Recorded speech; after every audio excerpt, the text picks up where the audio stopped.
I confess, I'm the fan who yelled that thing that got Aaron Boone ejected.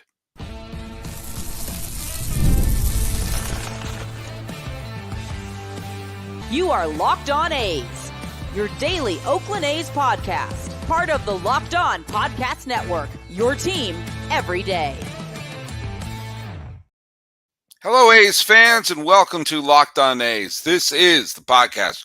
We talk about your Oakland A's as long as they're in Oakland this entire season, and we try to do it at least 5 times a week. I am your host, Paul Francis Sullivan. Please, I'm begging you, call me Sully. I have been a baseball podcaster for well over a decade now, and I've been the host of the Locked On MLB podcast for the last, this is my 6th season there. And I've stepped in to be the host of Locked On A's during this strange, tumultuous, and let's just call it surreal season that we're going to have this year. I figured we need someone to speak for the green and gold. And for at least one more year, we can say, let's go Oakland. Follow us at Locked On A's on Twitter or whatever the heck it's called now, and on Instagram. I'm your pal Sully, so you can tell there. You can follow me at Sully Baseball on Twitter, Sully Baseball Podcast on Instagram. Today's episode is brought to you by Monopoly Go. I admit I've got a competitive side, and it's a big fan of Monopoly Go, the mobile hit twist on Monopoly. So join your friends and download Monopoly Go now on the free App Store or on Google Play. Yeah, this was a fun day if you're an A's fan. This was a fun game to tune into after that rancid weekend in Cleveland where, even in the games where the A's played well, they couldn't come away with a win. And this was a scoreless game going into the 9th. Now, I see I got a couple people listening in right now. I have to ask you, be honest with me. When the score was 0-0 after 8, did you say to yourself, oh man, this is it's going to be a walk-off homer. It's going to be a walk-off homer. Admit it. Admit it. You thought that's what was going to happen. Admit that you felt that it was going to be, okay, here it comes. Here it comes. When the A's could not score in the top of the 8th, and they got the Seth Brown hit and the Lawrence Butler walk, and Brent Rooker guy that hit by pitch, and then Shea Langoliers struck out with the sacks packed. Admit it. You thought that was our chance. That was our chance. That was our chance. That was the chance. And then Verdugo got the walk, okay, and then Urseg gets out of it. Admit that you thought when they couldn't score then, it's going to end with like a Judge homer or something like that. Well, bless Victor Gonzalez, who just didn't have it today. Toro got the little soft hit, and then Gelof fouled off a bunch of pitches and then hit that opposite field home run to right field. Suddenly it's 2-0. And you're like, whoa, are they going to win? And Noda walked, and they couldn't get that next run in, but it was still, they got the 2 runs, and then it just said, coming up, Volpe, Soto, and Judge. Admit this. When you saw it was 2-0, they blew the chance when they had the sacks packed. But when you saw it was 2-0 and they couldn't add on, and you saw Volpe, Soto, and Judge, you saw the law firm of Volpe, Soto, and Judge coming up. I guess Judge is not in a law firm anymore. And you saw it in your brain. Okay, Volpe's going to get a hit. Soto's going to tie it with a homer. And then Judge is going to walk it off. That's what I thought. Maybe it's just too many years of being pessimistic. Maybe it was just too much of thinking, all right, this is just something bad is going to happen. But what I didn't take into account is how dang good Mason Miller is thus far. Faced off against Volpe, who's been terrific so far. Strike 3. Goes up against Juan Soto, who is playing like an MVP. Strike 3. Then up comes Herman Munster himself. Aaron Judge. Who is it? What's it? Jim Brewer? Did Jim Brewer call him Herman Munster? I know, that cracked me up. I can't claim I came up with that idea. Strike three, strike three, strike three. Struck out the side. He was Rohrngarter from Rookie of the Year. And then with that, 5th save for Miller. Lowered his ERA to 1.80. He now has 20 strikeouts in 10 innings and only 4 walks. I mean, you could point to, Urseg pitched great. J.P. Sears was terrific with 6 shutout innings against this Yankee team that's been playing fantastic baseball. You can point out the fact that, Toro got another well-timed hit. It's funny. Toro is batting currently as of his wait, I got to get the correct thing here. But right now, if you just looked at if you just were in love with batting averages, Toro is batting .235, but it seems like he gets quality hits all the time. By the way, Ruiz walked twice. Now, he was caught stealing, but he walked twice, got on base a few more times as a leadoff hitter. Huh? Nope, they pinch hit for him again. Now, granted, Brown singled in his place, but it's just, I find it strange. But the real star was Miller. This was a coming out party. If you are a Yankee fan, and I'm not, this is one of those moments you go, who the heck was that? And historically, the Yankees have always kind of had a little bit of trouble with pitchers they haven't seen before. If I were managing a team or the general manager of a team, and I'm not, I would always, when I went to Yankee Stadium, bring someone up from the minors, someone they've never seen, because they always go, I never saw that guy. Well, Miller was the guy they never saw before. And right now, yeah, I know it's early, but right now, if anyone's going to be an all-star on this team, it's Mason Miller. Slamming the door. And that's pretty cool.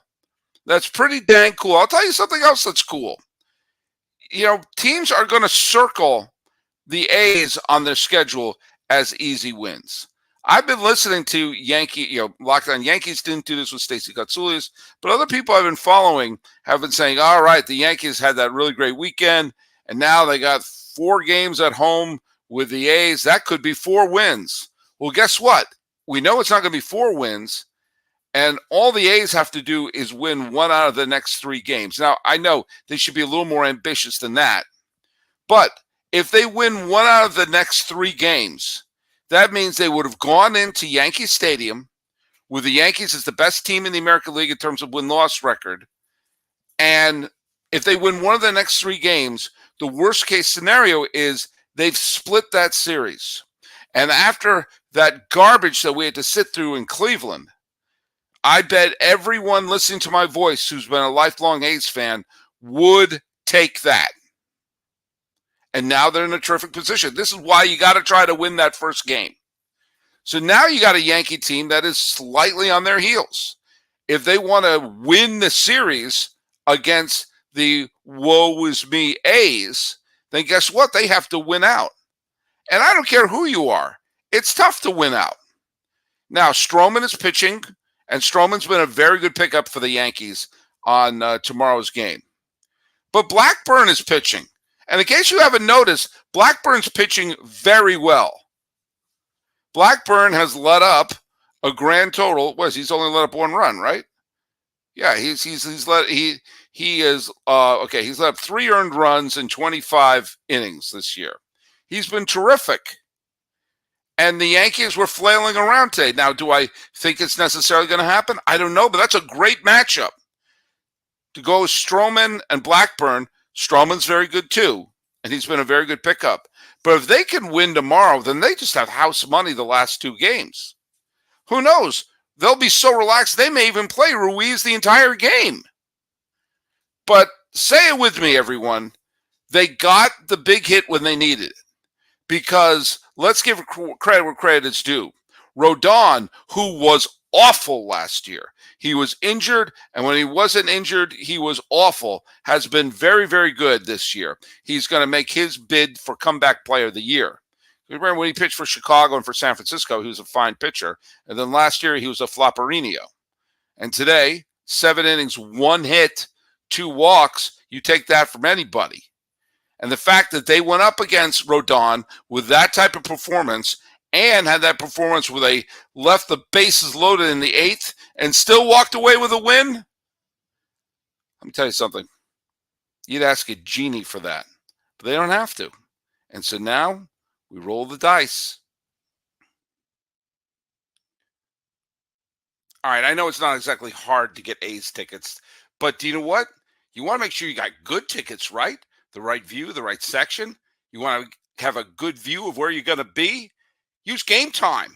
Game Time is now an authorized ticket marketplace of Major League Baseball, which makes getting tickets even faster and easier.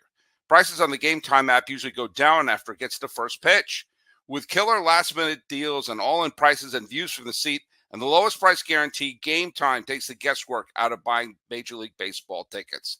You can save even more time with exclusive in-app deals on select seats ahead of the game or your event. Toggle the features you show upfront costs. You get a panoramic view of his seat in the app before you buy. If you get a better deal somewhere else, Game Time will credit you 110% of the difference. Your purchase is covered with the most flexible customer service policy in the ticketing industry. Take the guesswork out of buying tickets with Game Time. Download the Game Time app, create an account, and use code LOCKEDONMLB. That's code LOCKEDONMLB for $20 off your first purchase. Terms apply.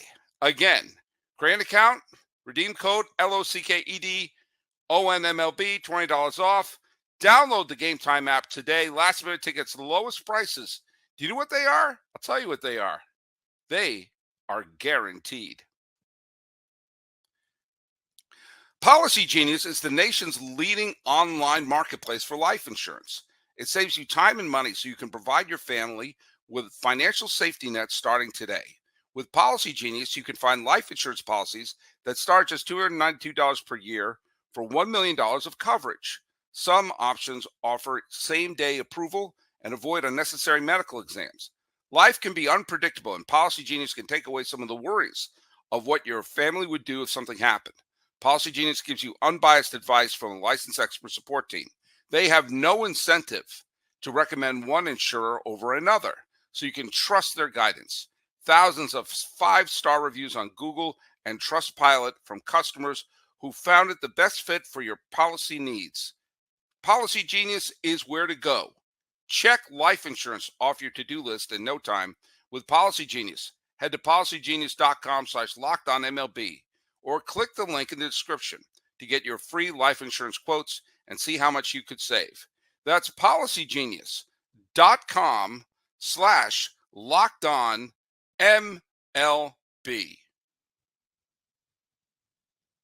Are you watching Fox Sports or ESPN on your TV all day? Have to turn down the volume with all the shouting? Make the switch to Locked On Sports today, a free 24/7 sports streaming channel programmed for you every day to bring the biggest stories without all the screaming. Locked On Sports Today brings you can't-miss analysis, opinions, and news. Streaming 24/7 on YouTube or the free Amazon Fire TV channels app. It's part of the Locked On Podcast Network, where it's your team every day. I need to address this right now. The manager for the Yankees, Aaron Boone, is someone who is, well, he's a smidge fiery. Aren't we all a bit smidge fiery?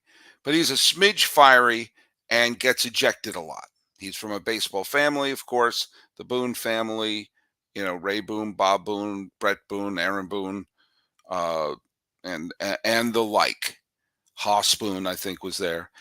Chico Boone, Zeppo Boone. All the Boones were there.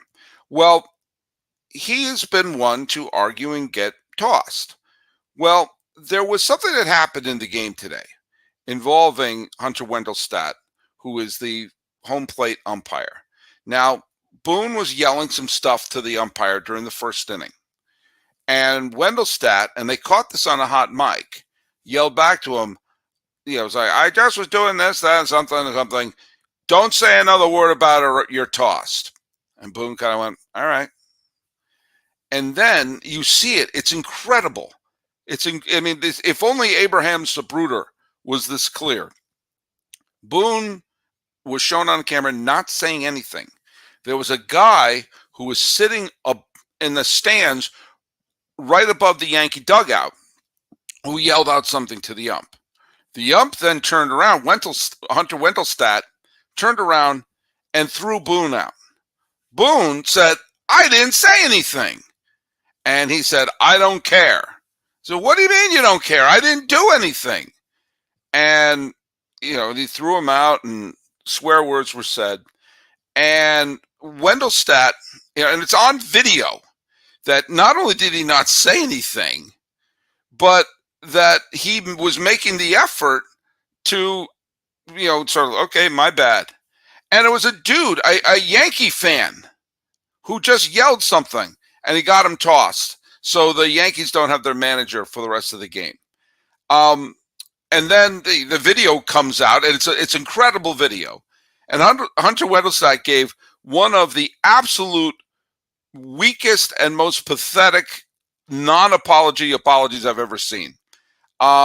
He said, apparently what he said was there's a fan right above the dugout.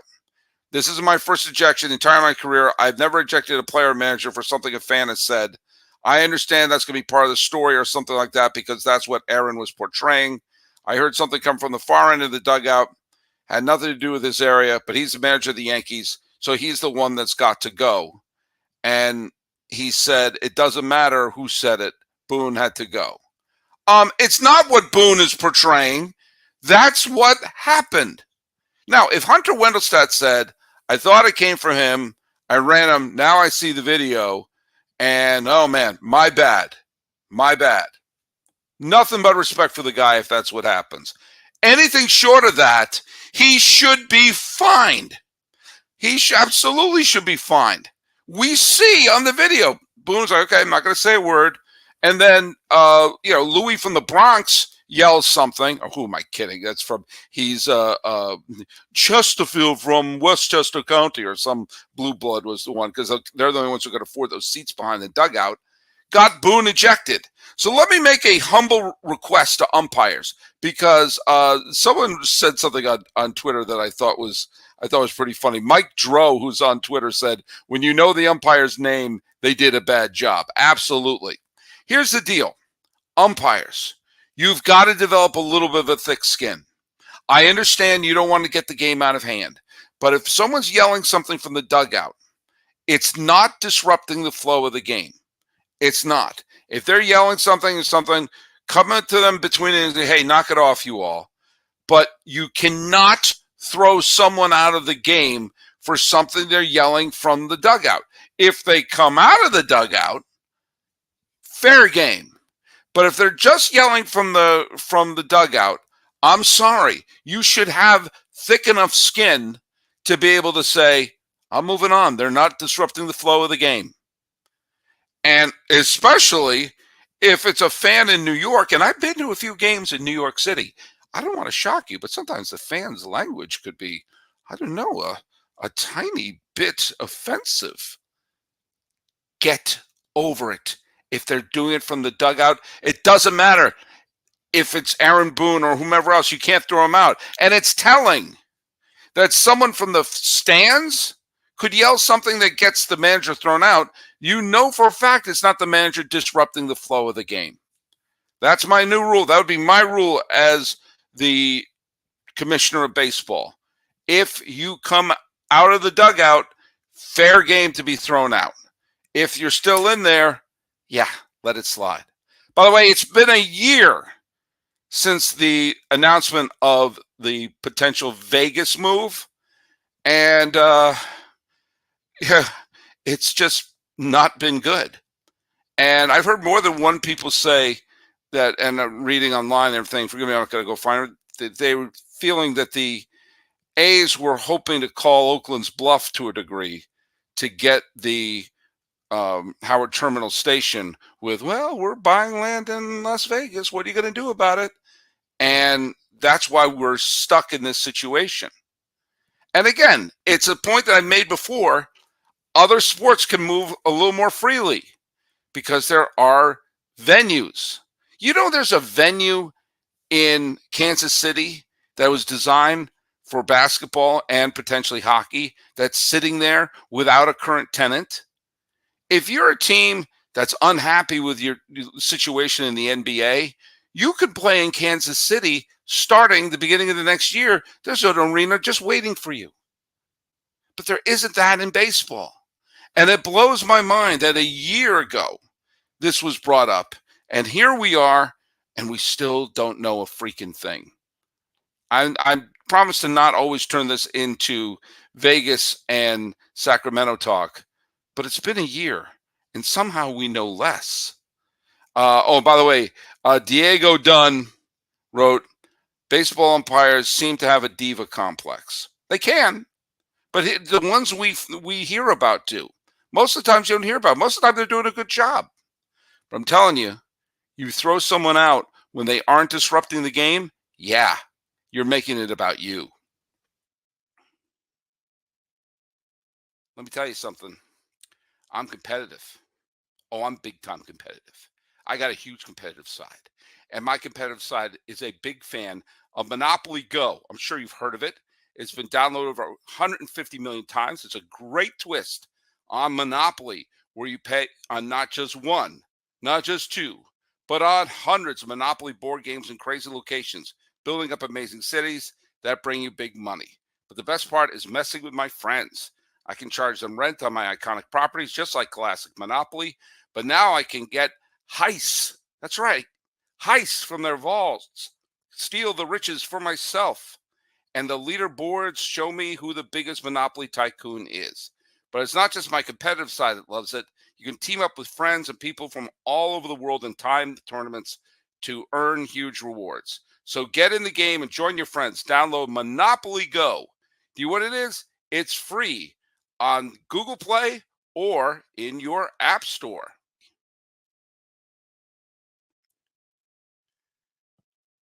There's a reminder that Locked On has launched the first ever national sports 24/7 streaming channel on YouTube, and now it's available on the Amazon Fire TV in the free Fire TV channel app. Locked On Sports Day is here for you 24/7, covering the top sports stories of the day with local experts on Locked On, plus our national shows covering every league. Find Locked On Sports Today now available on the free Fire TV channels app. All right, let's go back to the segment we started yesterday, which was, I bet you forgot they played in Oakland. I need to come up with some production for that, maybe even a catchier name. But I want to go over this being the last year of baseball in Oakland. Yes, we've had the Reggies, we've had the Catfish, we've had the Bash Brothers and the Rickies and the Giambis. Yes, we've had the Stephen Votes. But there have been other legends who passed through Oakland, and I bet you forgot. Yesterday, it was Orlando Cepeda, Cha-Cha. Played a grand total of 3 games for the 1972 eventual World Series champion Oakland A's. Blink and you miss it. But now there's another great no, they didn't win the World Series. It was a Hall of Famer, beloved, who made a cameo, in fact, played his final major league game as a member of the Oakland A's. He was a National League All-Star and only played 1 season in the American League, his final year. That was Mike Piazza. Now, Mike Piazza had the great origin story that he was the son of one of Tommy Lasorda's boyhood friends who was drafted basically as a favor to help fill out some of the single-A rosters. And then he shot through the LA Dodger organization, where he became a perennial all-star and playing alongside Tommy Lasorda on a team that went to the postseason several times. But because, well, the Dodgers decided to play, I don't know, cheap. I can't figure it out. He wanted a 7-year deal. The Dodgers offered him a 6-year deal. The Piazza wasn't happy about that. And then the Dodgers traded him to the Marlins. And he had a weird cameo with the Marlins. And he was only there for about a week. And then he was traded to the Mets, where he became one of the most beloved New York Mets of all time. Hit the dramatic home run, the post 9/11 game. But it was also, he brought a sense of swagger back to the Mets. He should have been the greatest offensive Dodger in their history. But instead, he became a fabulously beloved New York Met. Plus, he's Italian. There's a lot of Italians who live in New York, and he's good looking, and he had a flair for the dramatic. He was everything you'd want to be, and he certainly didn't shy from the big stage. But eventually, injuries caught up with him, and he wound up signing with the San Diego Padres with a one-year deal in 2006, and actually had a decent season in San Diego and played in the postseason as a member of the Padres. But when that was up, he was kind of broken down a little bit, and he was really, it was clear that his best years were behind him, and whether or not he was going to have another year or not, well, he signed with the A's. And in 2007, he was on the squad, and he played 83 games. He wasn't bad. Had 275 average. He wound up hitting 8 home runs in 83 games. He had a decent slugging percentage, but it was really clear that he was cooked. He had a couple of games where he had some really terrific, showed flashes of his Mike Piazza-dom, especially a game on August 23rd against the Tampa Bay Devil Rays, where he went 4 for 5 with a home run. But his one weird year in Oakland is best remembered not for his performance on the field, but for filing charges. We started the day talking about the fan yelling that got Aaron Boone ejected. Well, in the game against the Angels, I can't remember if they were the California Angels, the Los Angeles Angels of Anaheim, or the Anaheim Angels at that point. But in July 25th, 2007, where Piazza was having a fabulous game and he hit a home run, a fan threw a water bottle at him. And Piazza pointed his bat into the stands, like, that's the guy. That's the guy. Kind of like Aaron Boone did earlier today. Got the security, and the guy was arrested, and Piazza pressed charges against the dude. And the dude got 30 days in jail. And do you know what? That's great. That's fantastic. Don't throw bottles at people. Don't throw stuff on the field. Just because you bought a ticket doesn't give you a right to do something like that. I say good for Piazza. Throw that idiot in jail. Now, granted, that's probably the biggest thing that happened in his A's tenure, except the fact that he wound up hitting his final home run of his career, 427, off of John Lester in a game at Fenway Park. But good for Mike Piazza. Yet another Hall of Famer that has the Oakland AL on his plaque. He blinked and you missed it. It was just 1 year. The A's, of course, their great run ended because in 2006, the A's got all the way to the ALCS. They got rid of, Maka as the manager. They brought in Bob Guerin, who's apparently his best buddies with Billy Beane. Say that 3 times fast. And they just couldn't do anything under Guerin, starting with that year. And they fell apart. They didn't contend. And Piazza's final year was, well, a bit of a wash. Now, he retired as a member of the Mets. He came back and did one of those one-day contracts so he could retire a Met, and that year appeared at the final game at Shea Stadium. But that's for a Mets podcast, not here. So there you go. I bet you forgot he was on the A's.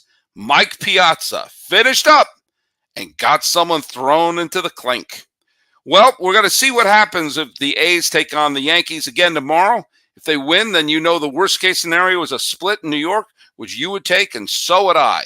So follow us at Locked On A's on Twitter, or whatever it's called now, on Instagram. You can follow me. I'm your pal Sully. I'm at Sully Baseball on Twitter. Sully Baseball Podcast on Instagram. Talking about getting a manager ejected from the stands. And also, well, being happy that game 1 of a 4-game set could not have gone better. This has been Locked On A's. I am your host, Paul Francis Sullivan. Please call me Sully.